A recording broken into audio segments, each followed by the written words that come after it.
sem demora, eu quero chamar o pastor, amigo Felipe Minho aqui na frente. Aplauda Jesus pela vida dele. Só estava dizendo que estava com saudade tua aqui, que tu não vinha mais. Amém? Então fique à vontade aqui, libera tudo que tu tem para liberar aqui sobre essa casa, sobre esse lugar aqui. Mas antes disso eu quero que você estenda suas mãos e nós viemos a orar por esse tempo de palavra aqui. Obrigado, Senhor, obrigado pela honra de recebermos o teu filho aqui nesse lugar. Nós oramos por esse tempo de palavra, nós oramos para que a tua palavra, a tua verdade flua aqui no nosso meio. Nós somos uma igreja que amamos a tua palavra e amamos a tua verdade sobre nós. Libera aqui, Senhor, a tua palavra sobre os corações, que a sua semente venha ser plantada sobre as nossas vidas e venha mudar, Senhor, venha mudar os nossos corações, as nossas vidas, famílias. Fala conosco aqui nessa noite. Tem liberdade, Espírito Santo, nesse lugar, em nome de Jesus.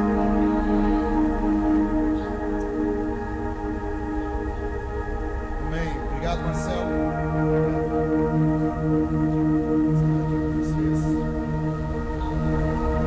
Boa noite, igreja.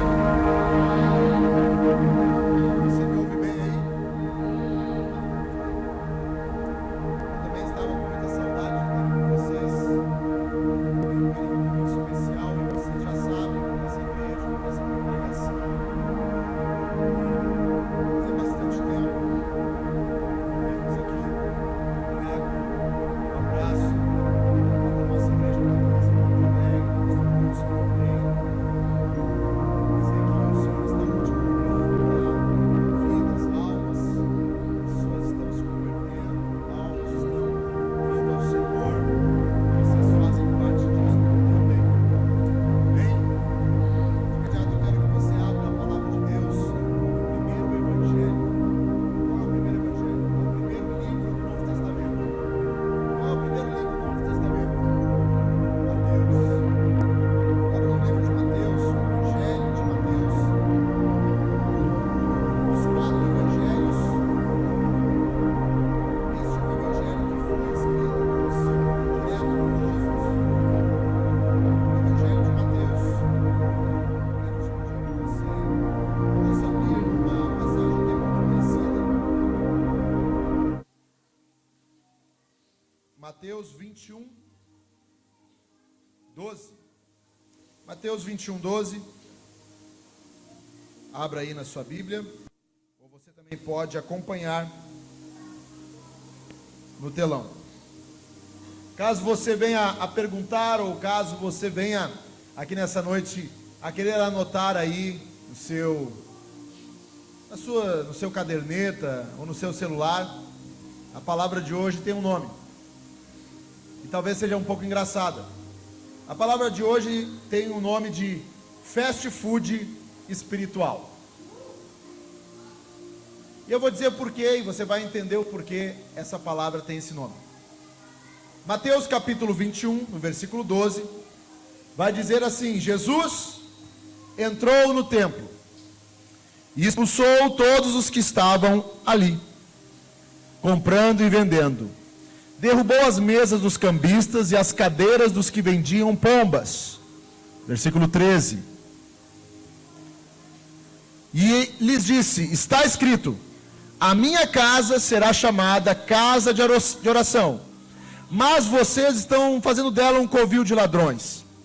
Versículo 14. Os cegos e os mancos aproximaram-se dele no templo, e ele, Jesus, os curou. Mas quando os chefes dos sacerdotes e os mestres da lei viram as coisas maravilhosas que Jesus fazia, e as crianças gritando no templo, Hosana ao filho de Davi, ficaram indignados. Versículo 16, e lhe perguntaram: não estás ouvindo o que essas crianças estão dizendo? Respondeu Jesus: sim. Vocês nunca leram? Dos lábios das crianças e dos recém-nascidos suscitaste louvor. Versículo 17. E deixando-os, saiu da cidade para Betânia, onde passou a noite. Este aqui talvez talvez não, com certeza é o único relato aonde você vai ver Jesus utilizando de força física em todo o seu tempo. Como assim força física? É o único momento que você vai ver Jesus sendo mais violento, ou pegando mesmo e se utilizando, como eu falei, de uma força física para quebrar, jogar, levantar as mesas dos cambistas. Quem já foi aqui em um jogo de futebol, levanta a mão. Tudo bem, eu também já fui. Eu fui a alguns jogos de futebol assistir. E eu lembro que quando eu estava indo... Pode só dar um pouquinho mais de retorno aqui para mim, só um pouquinho, Tuti, por favor. No momento em que eu estava chegando ao estádio, obrigado. Estava chegando ao estádio, eu ouvia do meu pai assim: meu filho, ali estão os cambistas, não dá para pegar deles o ingresso. Primeiro, porque vai estar mais caro, e segundo, porque pode ser falso. Você já não viu isso? Eu ouvia do meu pai na infância. Meu pai levava eu no Olímpico às vezes, e eu ouvia isso dele. Exatamente aqui dentro do Templo de Jerusalém, o lugar onde as pessoas vinham para adorar a Deus, tinham cambistas. Mas esses cambistas não vendiam ingressos para jogos de futebol. Esses cambistas vendiam algo diferente. Esses cambistas, eles faziam algo indevido, mas que para a época já estava comum. Eles vendiam ou um cordeiro, ou pombas, ou tudo que fosse necessário para ser feito um sacrifício a Deus dentro do templo. Você está aqui comigo? Diga amém. Amém. Então eu quero que você preste bastante atenção nessa palavra. O que acontece é que é necessário entender o motivo porque Jesus, então, purifica o templo. Se você, na sua Bíblia, se você abrir a Bíblia, vai dizer em cima, tem sempre um título, não tem? Veja aí, abra a sua Bíblia e vê se não tem um título em cima do versículo 12 que nós acabamos de ler. Mateus 21, 12. Não tem um título lá em cima? Diga aí, fale quem está mais corajoso aí. Eu gostei, vem cá não, agora vocês dois, vem cá os dois. Aí foram unânimes, foi forte. Não, vocês vão ter que fazer para a igreja ver. Vira. Por favor. 1, 2, 3. Jesus purifica o templo. Ah, foi forte, né? Muito bem. Jesus purifica o templo. E por que ele purifica o templo? Eu já te dei um pouco desse panorama. E não bastasse os cambistas e vendedores estarem ali, eles também ocupavam um lugar dentro do templo. Não bastasse isso, eles também eram como se fosse um cartão de visitas. As pessoas entravam no templo e a primeira coisa que elas viam eram os cambistas. O que acontece? Os judeus de todo Israel vinham adorar a Deus em Jerusalém. Mas não somente os judeus, mas gentios também vinham, ou seja, pessoas que não eram judaicas, não professavam, não confessavam a Deus. Elas vinham até Jerusalém, e quando elas entravam no templo, tipo nós assim, sabe? Vou tirar uma foto. Olha, aqui, olha que legal isso. Eles vinham para visitar o ambiente, como talvez se faz até hoje em Jerusalém. No entanto, quando eles entravam no templo, eles se deparavam com os cambistas. O que me faz pensar que Jesus, quando ele entrou, viu os cambistas, a primeira coisa que ele pensou é: que mau testemunho vocês estão dando de como a minha igreja, o meu templo tem que ser. Aí eu fico pensando que Jesus começou a fermentar aquilo. Ele olhando, ele olhou e disse assim: está tudo errado. Está tudo errado. Calma aí! Calma aí! Calma aí de Jesus, ele pega, como se eu não vou fazer isso aqui hoje, porque senão o pastor Marcelo vai mandar eu embora agora. Mas ele pega uma mesa e joga para cima. E vai jogando as outras. E vai jogando as outras. E a palavra diz que ele faz como se fosse um cordel, enrola e começa a dar de chicote. Ah, mas Deus não é amor? Ah, mas Jesus não é compassivo? Jesus não é manso? Calma. Não vá brincar com Jesus nas coisas que são do Pai dele. As coisas que são do Pai dele, ele trata com muito zelo. E a palavra de Deus vai nos dizer, não somente isso, mas além de os cambistas e os vendedores venderem cordeiro, ele também vendiam produtos. E não bastasse ainda isso, talvez você não saiba, mas sabe que dia da semana é este? Este dia era o primeiro dia da semana da Páscoa para os judeus. Dali 7 dias, Jesus estava sendo crucificado em Jerusalém. Muitos estudiosos dizem que foi por causa da purificação no templo que ele começou a gerar um problema na cidade e ele foi crucificado. Mas nós sabemos o porquê ele foi crucificado. Porque ele se entregou como cordeiro imaculado. Ele diz: ninguém tira minha vida, eu a dou. Amém? Eu estou te dando esse contexto para você entender que ele não estava no momento comum.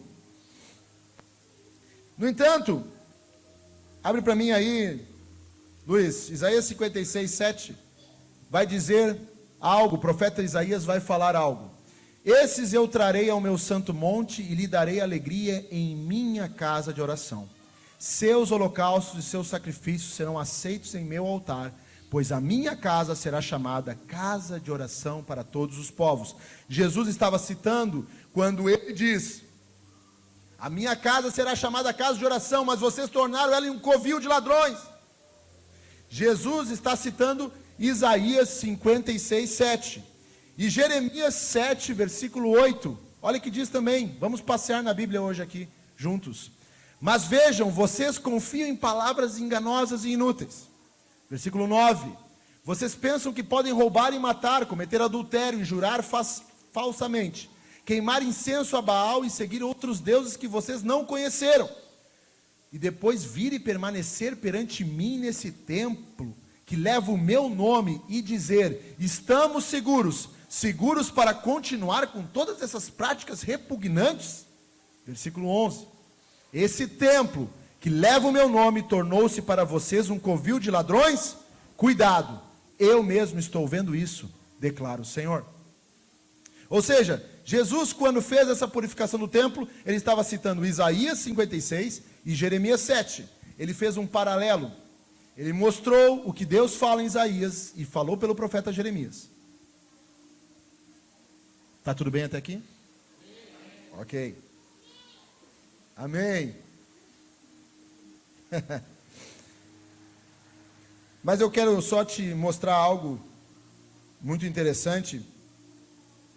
Que quando esses judeus vinham peregrinar até Jerusalém, eles entravam nesse templo e eles deveriam ter feito algo na semana da Páscoa. No entanto, quando eles entravam no templo, os cambistas facilitavam esse processo. Porque a palavra vai nos dizer em Êxodo. Hoje nós vamos ler bastante a Bíblia, meu irmão, tá bom? Êxodo, abre para mim aí. Êxodo 12, versículo 1. O Senhor disse a Moisés e Arão, no Egito: este deverá ser o primeiro mês do ano para vocês. Digo a toda a comunidade de Israel que no 10º dia deste mês, todo homem, preste atenção, todo homem deve separar um cordeiro ou um cabrito para a sua família, um para cada casa. Ou seja, deixa aí, Luiz, fica aí. Ou seja, o homem da casa deveria separar um cordeiro ou um cabrito para sacrificar a Deus. Versículo 3. Versículo 4. Volta ali. Se uma família for pequena demais para um animal inteiro, deve dividi-lo com seu vizinho mais próximo, conforme o número de pessoas e conforme o que cada um puder comer. Versículo 5. O animal escolhido será macho de 1 ano. Opa! Sem defeito. E pode ser cordeiro ou cabrito. Continue. Guardem-no até o 14º dia do mês, quando toda a comunidade de Israel irá sacrificá-lo ao pôr do sol. Depois você vai ler todo o capítulo 12, para entender o que Deus instituiu para o povo de Israel e como devia ser a adoração. Só que você percebeu bem, o homem devia pegar, separar um cordeiro e devia guardá-lo. Muitos dizem que ele era cuidado durante um ano inteiro, para chegar no momento da Páscoa, e esse homem, essa família, vinha peregrinando, trazendo o cordeiro consigo, e sacrificaria lá em Jerusalém no templo. Mas sabe o que os homens e as mulheres de Israel estavam fazendo? Eles estavam indo até o templo de Jerusalém com as mãos vazias. Entravam no templo, olhavam para o cambista dizia: quer um cordeirinho? Tá baratinho. Mentira, estava mais caro do que tivesse criado o cordeiro. Ou seja, aqueles cambistas, com o consentimento dos líderes daquele templo, dos sacerdotes, estavam ganhando em cima do povo, com juros, e ainda viciando o povo em uma prática que Deus não tinha instituído. Porque a adoração a Deus deveria ser feita não somente no momento em que estava ali, mas a adoração era uma construção de uma vida, de um ano inteiro cuidando daquele cordeiro. Eu não sei quem já criou ovelhas aqui, algum bicho, algum animal você deve ter criado, mas para você sacrificá-lo, você tinha que encher a pança daquele animal, sim ou não? Não tem um custo? Não tem um tempo de cuidado? Tem. E Deus estava pedindo ao povo: cuidem deste cordeiro que vai ser sacrificado. Glória a Deus, meu irmão, que você não precisa mais fazer isso, porque ia ser enfadonho. Porque Jesus é o cordeiro que tira o pecado do mundo. E ele já pagou o preço do sacrifício. E você não precisa mais adorar a Deus através desse tipo de sacrifício. Mas eu estou dizendo isso para te mostrar uma outra coisa. Nós estamos vivendo esse tempo numa época de consumo. Todo mundo está consumindo coisas. Todo mundo está viciado em consumir. Muitos estudiosos afirmam que daqui 30 anos a sociedade vai ser totalmente diferente do que você vê hoje, porque ela está tão viciada em consumir comida, entretenimento, lazer, e você pode colocar a lista aí, roupa. Tem gente que, esses dias, eu fui na casa de um irmão, o irmão abriu assim: pastor, olha aqui minhas roupas. Aí eu olhei para ele bem assim e falei: meu irmão, mas o que está acontecendo aqui? Tem um monte de roupa, ainda com a etiqueta, meu irmão. Você compra para quê? Ah, pastor, eu não sei. Ah, mas quando eu chego dentro da loja, eu quero comprar. Mas não usa. É o comprar, pelo prazer de comprar. É o comer pelo prazer de comer, e não porque você tem que saciar a fome. É o assistir um filme porque tu quer só entreter a tua alma, mas não tem propósito nenhum. Meu irmão, até para eu assistir um filme, para mim tem que ter um propósito, sabia? Eu não jogo meu tempo fora. A propósito, eu indico esse filme, Superação. Maravilhoso, história real, que aconteceu, que você vai ver no sábado aqui, aconteceu de verdade. Mas as pessoas estão num tempo de consumo. E eu vou trazer aqui uma citação que talvez você vai ficar um pouco chocado, mas você vai ouvir agora um homem ateu falando. Não sou eu creio em Deus. Mas alguns devem conhecer aqui o filósofo Luiz Felipe Pondé. E ele, no seu livro chamado Filosofia para Corajosos, vai falar sobre uma coisa que às vezes nós mesmos cristãos não percebemos que estamos fazendo. Ele vai dizer assim: A palavra espiritualidade, em seu uso contemporâneo e de senso comum, ou seja, usada por gente comum e não especialista, significa ter um pouco de religião, mas não muito. O bastante para você não se sentir um materialista, que só acredita em dinheiro e átomos, e para mostrar que você é uma pessoa um pouco profunda.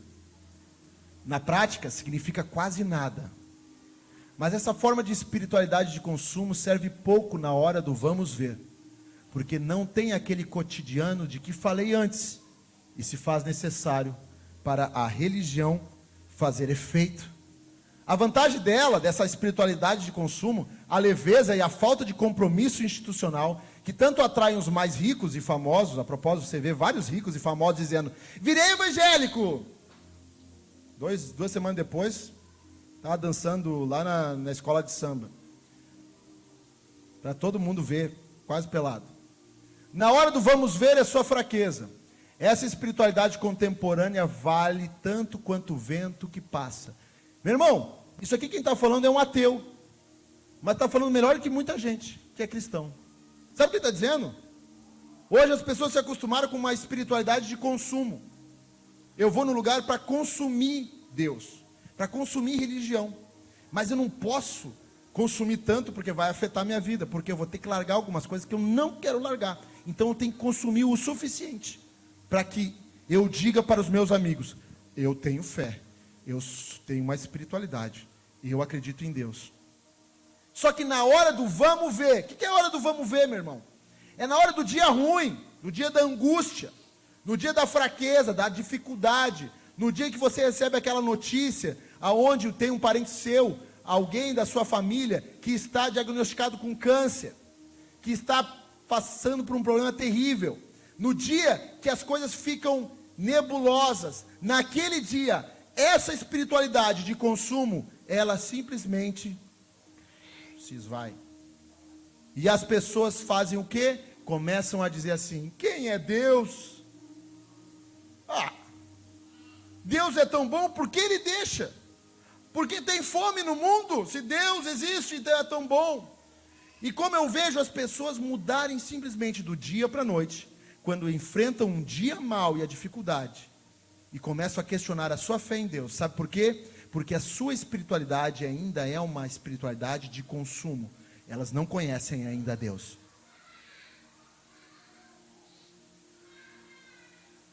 Elas não conhecem ainda Deus. Deus não veio mudar a tua vida terrena. Deus veio te dar uma vida eterna. Vem para Jesus que você vai ter carro. Olha o cambista aparecendo aí. Vem para Jesus que você vai ter casa própria. Olha o cambista na porta do templo dizendo: vai um cordeirinho aí. Vem para Jesus que a tua vida vai ser fácil. Eu vou dizer para ti: vem para Jesus porque tu vai morrer para a tua carne, para a tua vida, para o teu pecado, e tu vai deixar de ser adúltero, infiel, tu vai começar a pagar as tuas contas, deixar de sonegar imposto, e você vai ser uma pessoa que vai ter uma palavra só e vai parar de mentir, em nome de Jesus.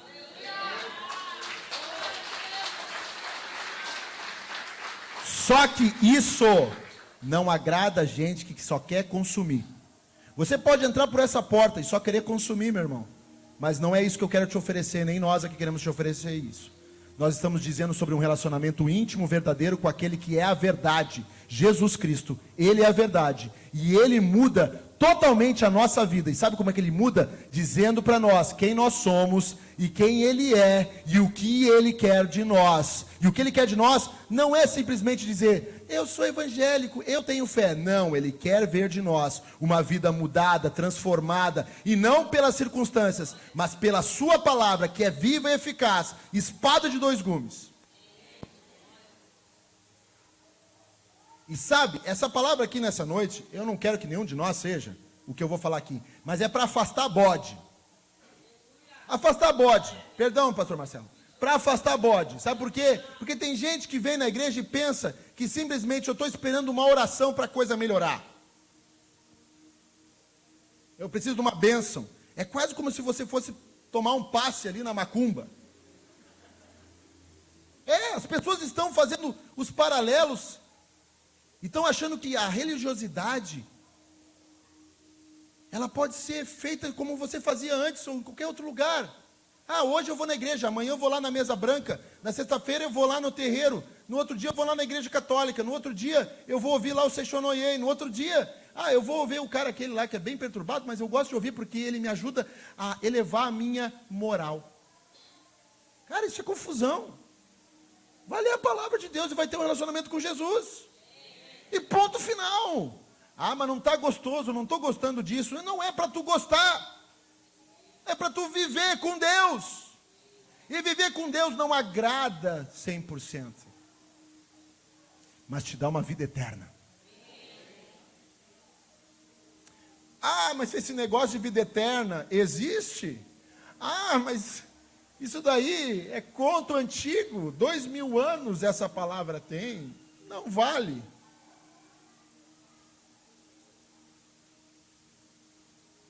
Uma pergunta para os corajosos aqui. Levanta a mão. Quem reconhece e sabe que se não fosse Jesus na sua vida, você não sabe onde estaria agora. Amém? Nós não estamos aqui brincando de uma espiritualidade de consumo. Nós queremos que você tenha uma vida com Deus de verdade. De verdade. Espero que não tenhamos os bodes. Só as ovelhas. Porque nós não somos os melhores pastores. A palavra diz que Ele é o bom pastor. E as ovelhas reconhecem a voz do bom pastor. Reconheça a voz de Jesus aqui nessa noite. A voz do bom pastor. Mas sabe o que acontece, meu irmão? Eu já estou me encaminhando aqui para o final. Não quero demorar muito com você aqui nessa noite.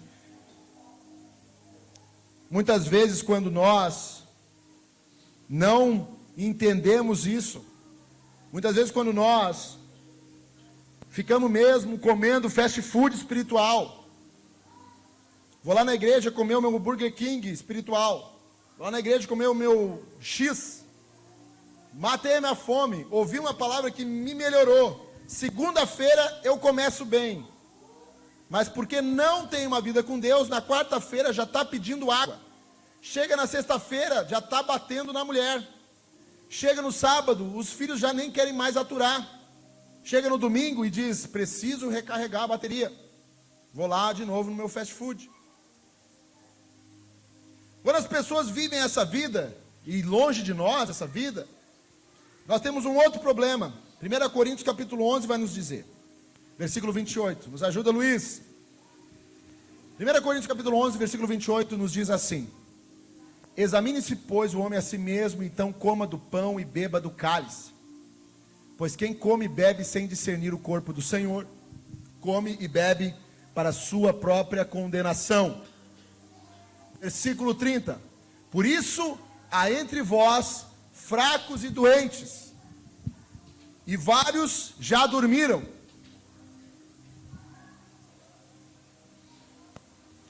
Quem está falando aqui é o apóstolo Paulo, para uma igreja em Corinto, na Grécia antiga. A Grécia era como se, vamos dizer assim, hoje fosse os Estados Unidos cultural. A Grécia estava toda a filosofia, toda a sabedoria, todos os caras top da época, pensadores da época, eles estavam na Grécia. Essa igreja era na Grécia. O apóstolo Paulo, um judeu, estava falando para os gregos. E eles estavam com um problema grave. Sabe qual era o problema que eles tinham? Nós usamos, o pastor Marcelo sabe bem, nós usamos esse trecho da palavra para ensinar a Santa Ceia para a igreja. Quantas vezes você já ouviu isso? Na Santa Ceia nós usamos. Mas sabe o que estava acontecendo ali? Aquela igreja se reunia. E olha o que acontecia. Eu era o Felipe. Eu pegava, levava a minha comida no momento de comunhão. E eu levava para a mesa. Colocava na mesa, os irmãos chegavam. E cada um ficava olhando para o seu prato. Esse aqui é o meu prato. Não vou dividir contigo. comia. E não bastasse isso, quando eles se reuniam e se perdiam, começavam a beber, começavam a perder o controle de si próprio. E tinham muitos que chegavam na mesa para comer, e porque não tinham levado nada, não conseguiam comer nada. Ou seja, era um bando de egoístas, era um bando de pessoas que não sabiam nem compartilhar o pão. E aí Paulo vai dizer para eles, olha, não é isso aí. Não é isso aí que vocês devem fazer. Antes ele vai dizer, porque eu recebi do Senhor o que também vos entreguei. Ele vai dizer, olha, eu entendo de uma outra forma e eu vou ensinar vocês aqui. Porque quando nós não entendemos que quando estamos no corpo, sentado à mesa do Senhor, o principal ato que nós temos não é de comer para nós e dizer, comi a minha parte, vou para casa. O principal ato é, eu trouxe a minha comida e eu quero compartilhar contigo. Vamos comer na mesma mesa? Mas muitas vezes quando nós entramos e dizemos, estou saciado, não importa, meu irmão, eu estou saciado. O meu irmão está aqui do lado com uma dificuldade terrível na família, não importa, eu estou motivado, estou encorajado, fui jogado, impulsionado para viver minha semana. O que ele vai viver, tanto faz. Quando não entendemos que quando viemos num encontro como esse, que a Bíblia diz que é a comunhão dos santos, e nós não choramos com quem chora, e não nos alegramos com quem se alegra, quando não sentimos as dores uns dos outros, e quando também não confraternizamos e celebramos as vitórias dos nossos irmãos, quando não partilhamos da mesma vida, às vezes até a dor do meu irmão é fácil, que pena, mas aí quando a gente vê um irmão prosperando, tem gente que é capaz de dizer assim, deve estar roubando, deve estar mentindo, não é capaz nem de se alegrar com quem está se alegrando, não é capaz nem de chorar com quem está chorando. Ou seja, vem, entra, come o fast food espiritual, vai para casa e diz, obrigado pastor, valeu, meu faixa, te amo. Meu irmão, você veio para compartilhar o pão da vida. Quem é o pão da vida? Jesus. Mas quando não compartilhamos esse pão, volta ali, Luiz, me ajuda. Acontece exatamente isso. Examine-se, pois, o homem a si mesmo, então coma do pão e beba do cálice. Pois quem come e bebe sem discernir, olha bem, sabe o que é discernir o corpo? É entender quem nós somos, não individualmente, mas coletivamente, somos a igreja. Se um de você não está aqui, faz falta, dói em nós, e deve doer em ti também. Muitas pessoas nesse quase 3 anos de Igreja Brás Águas Claras, já sentaram aqui nessas cadeiras, e não estão mais aqui, por motivos, alguns por motivos próprios, mas talvez por um motivo que a gente não foi lá e disse, meu irmão, você faz falta aqui. Mas isso é o pastor que tem que fazer. Não, é todos nós. Todos nós temos que saber a falta que faz uma parte do corpo. Ou se cair um dedo do seu corpo, você não vai sentir falta. Caiu meu dedo. Tanto faz. Perdi uma perna. Tanto faz. Somos o corpo.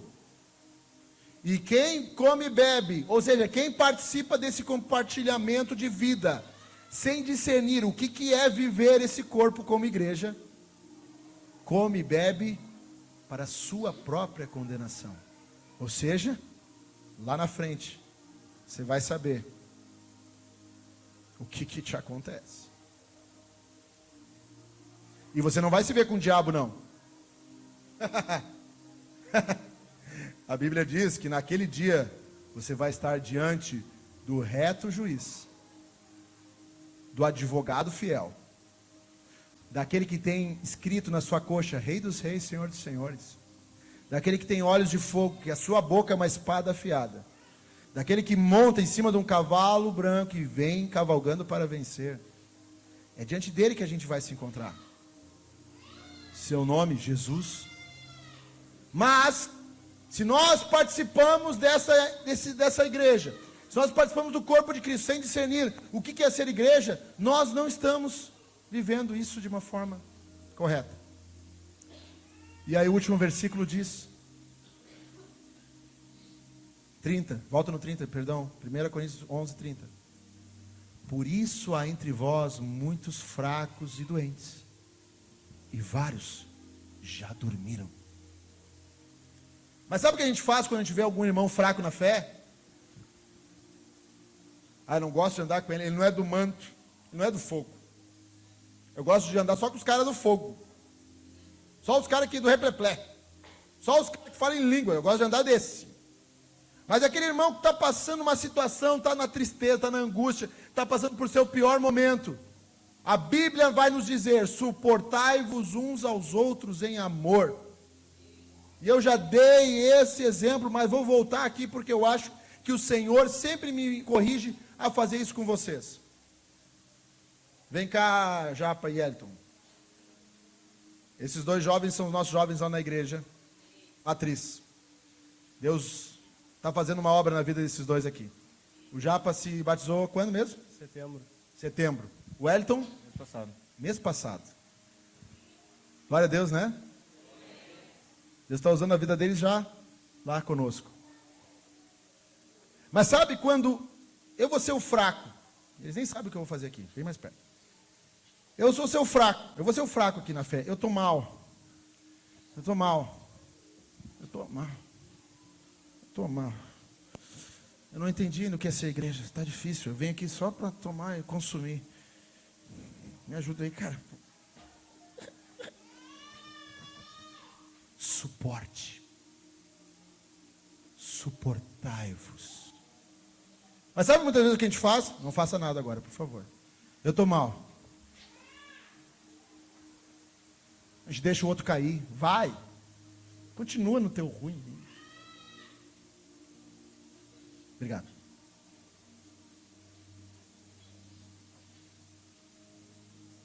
Eu falo isso com tanto amor por vocês. Eu conheço muitos aqui há muito tempo.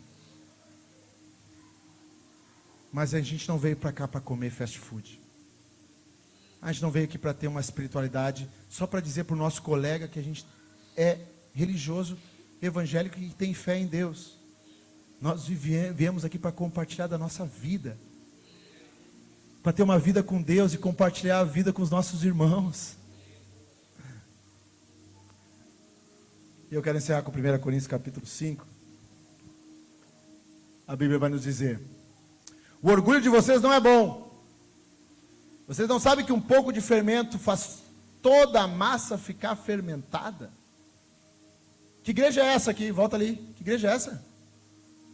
É ainda a mesma igreja que ele estava falando. Estava falando com aquele mesmo povo que se reunia quando comia. Comia para si próprio. Nem compartilhava. Não entendia o que era o corpo de Cristo. Não entendia o que era a igreja. Não entendia. E a Bíblia diz que ele tinha um orgulho. E o orgulho de vocês não é bom. Vocês não sabem que basta somente um pouco de orgulho para a massa ficar toda bolorada, toda feia. Sabe, basta um pouco de vaidade, um pouco de politicagem. Eu não gosto do irmão. O fulano, não sei. Deixa ele lá. A panelinha deles lá. Basta um pouquinho para que toda a massa fique fermentada, levedada, não apodreça. E ele vai dizer e dar uma ordem, versículo 7. Livrem-se do fermento velho, para que sejam massa nova e sem fermento, como realmente vocês são.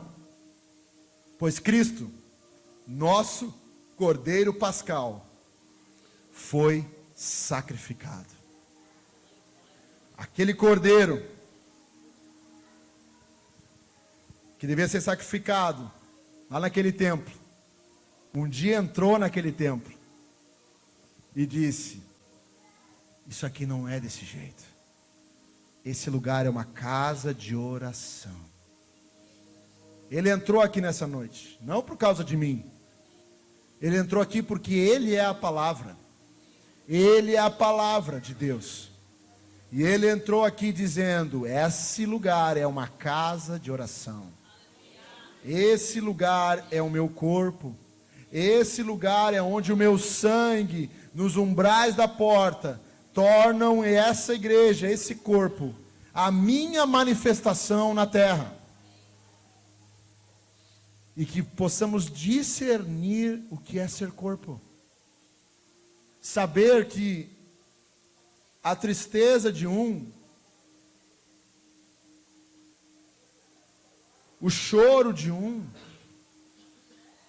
é o meu choro. Ah, mas eu já tenho tantos problemas. Eu vou também agora levar os problemas dos outros. Viva que nem um egoísta. O que Jesus vai nos dizer? Eu não vim para ser servido. Eu vim para servir.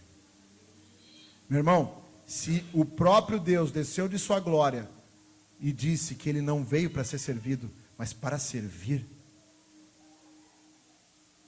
o que sobra para nós? Você foi convidado para servir. Você foi convidado para compartilhar. Você foi convidado para, quando acaba um culto aqui como esse, me perdoa, talvez você tenha esse hábito, mas eu quero que em nome de Jesus você comece a pensar nisso. E talvez você pode até ir ofendido para casa. É bom, às vezes a gente tem que ir ofendido mesmo. Às vezes as coisas tem, às vezes a palavra não tem que ser boa mesmo, sabe? Às vezes a palavra tem que dizer: olha, não gostei, o pastor falou demais. Falou demais mesmo.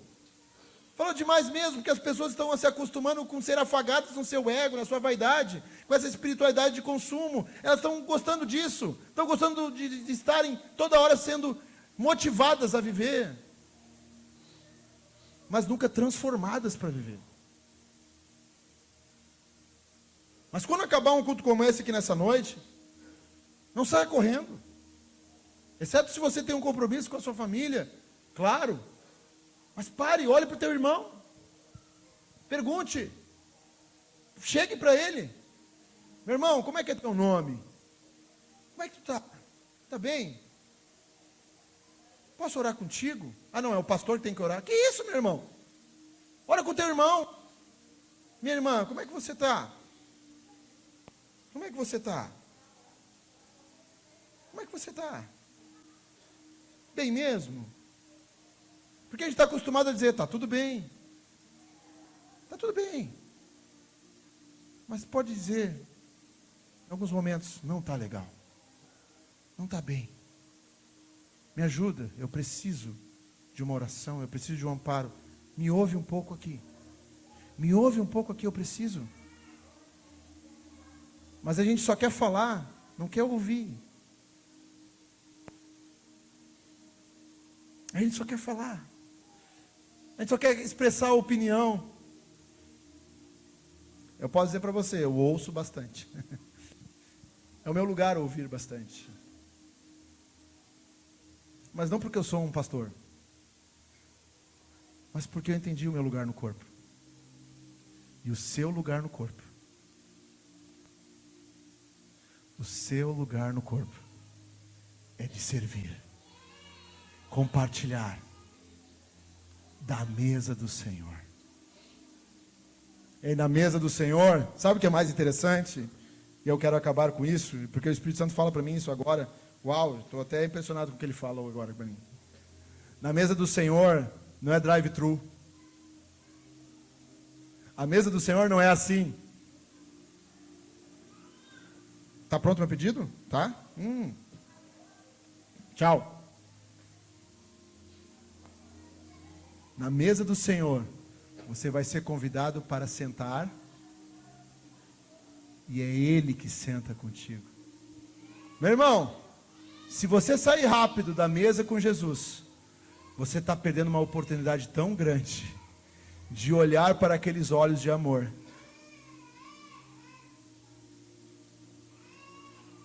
E eu acabo com um testemunho. Pastor, tem esse problema, diz que vai acabar, mas nunca acaba, né?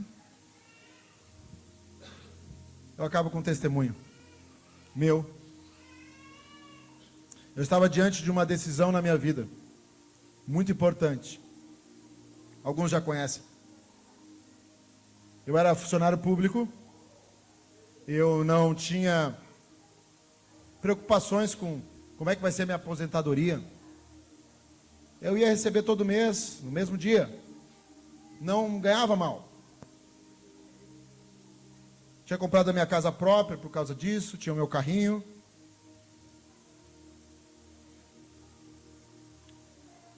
E daqui a pouco, o Senhor me disse, mas é para mim isso. Foi para mim. Essa é a minha experiência. O Senhor me disse, Felipe, chegou o tempo de você abandonar. E eu falei, o que, Senhor? A tua estabilidade financeira, porque sou eu que sou a tua provisão. E eu lembro que quando o Senhor me falou isso, eu fiquei alguns meses, não é dias, não é horas, mas são meses, ruminando aquela palavra. Eu não conseguia dar o passo, eu não conseguia, mais de 20 anos de fé e eu não conseguia. Não se preocupe não, meu irmão. Até que um dia eu orava ao Senhor, em uma visão, eu me vi num lugar. Eu me vi num lugar como uma mesa. E eu me vi nessa mesa cansado, sobrecarregado, enfadado.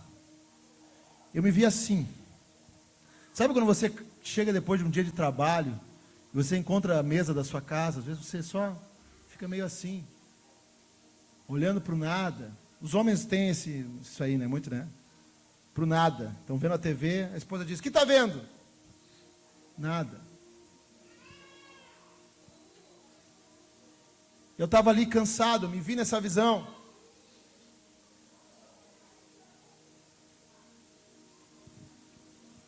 E nessa mesa, eu vi 3 pessoas conversando. Eu posso dizer com certeza que eu vi 3 pessoas conversando.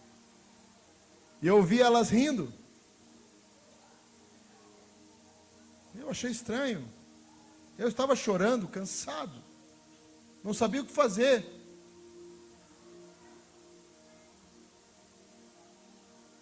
Aquelas 3 pessoas conversavam. Nessa visão eu olhei. Não conseguia definir a sua face. Mas eu ouvi uma voz dizendo assim: filho. Quando eu ouvi filho, eu sabia quem estava falando comigo. Não era qualquer um que estava falando comigo. Porque só tem 2 pessoas que podem me chamar de filho: meu pai e o meu pai. O meu pai, daqui, mas eu ouvi a voz do pai do céu. E ele falou assim: filho, eu vou cuidar de ti. Talvez para você não faça nenhum sentido.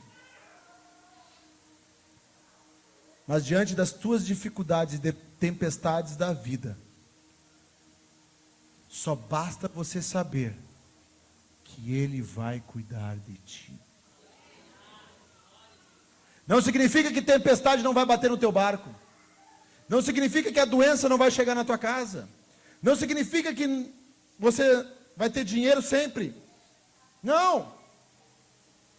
Mas significa que em todo tempo Ele é Jeová Jiré, o Deus da provisão. Deus abençoe a vida de vocês. Amém, igreja. Então, por essa palavra abençoada, obrigado, Minho. Então, como nós falamos aqui, meu irmão, a igreja, entenda algo, a igreja ela é família, relacionamento. Você não pode estar nesse ambiente, nesse lugar, vir simplesmente nos cultos, nas reuniões, eu vou dizer assim, e se sentir sozinho. Você precisa se sentir pertencente ao que está acontecendo nesse lugar aqui que o Senhor te deu e que o Senhor te plantou. Amém? Quando eu falo aqui que eu estou à disposição para tomar um café com vocês, te conhecer, a gente marcar um tempo, não é frescura, não é mentira, tá certo? É verdade. Quando eu digo que eu aceito também na sua casa, né, de preferência um churrasco, é verdade. Né, menino? Te gosta de... né? É. Tá certo? Então, antes de você sair hoje, aproveite esse clima, entenda essa graça que o Senhor está nos dando aqui, para você abraçar as pessoas que talvez, irmão, que você nem conheça aqui, nunca abraçou, mas libere palavras assim, ó. Deixa Deus te usar para dizer, ó, você é importante para esse lugar, você é importante para essa igreja. Deus tem um propósito nesse lugar aqui, através da sua vida aqui. O Senhor te deu essa casa, te deu esse lugar, te deu essa família, tá certo? Então crie comunhão com os irmãos e libere essa palavra, tá certo? Dê abraço, né? Podemos dar abraço, graças a Deus, né?